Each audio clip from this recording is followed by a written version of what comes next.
आज तुझा murder fix अशी धमकी सुहास कांदे यांनी समीर भुजबळ यांना दिल्यानं नाशिकचं राजकारण चांगलंच तापलंय।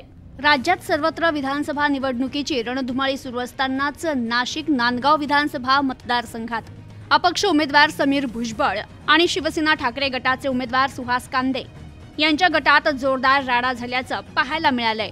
सुहास कांदे यांनी बोलवलेल्या मतदारांना समीर भुजबळ यांनी अडवलं।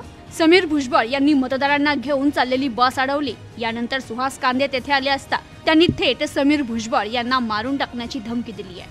आज तुझा मर्डर फिक्स आहे असं सुहास कांदे समीर भुजबळ यांना संतापून म्हणाले। यामुळे नाशिक नांदगाव विधानसभा मतदारसंघात मोठी खळबळ उडाली आहे। सुहास कांदे यांनी आणलेल्या मतदारांची बस समीर भुजबळ यांनी अडवली। त्यानंतर समीर भुजबळ आणि सुहास कांदे यांचे कार्यकर्ते आमने सामने भिडले। नांदगाव मनमाड रस्त्यावर हा प्रकार घडलाय। तर कुठल्याही परिस्थितीत मतदार जाऊ देणार नाही असा पवित्रा भुजबळ यांनी घेतला होता। सुहास कांदे यांनी त्यांच्या कॉलेजवर ऊसतोड कामगार यांना डांबून ठेवल्याचा आरोप देखील भुजबळ यांनी केलाय।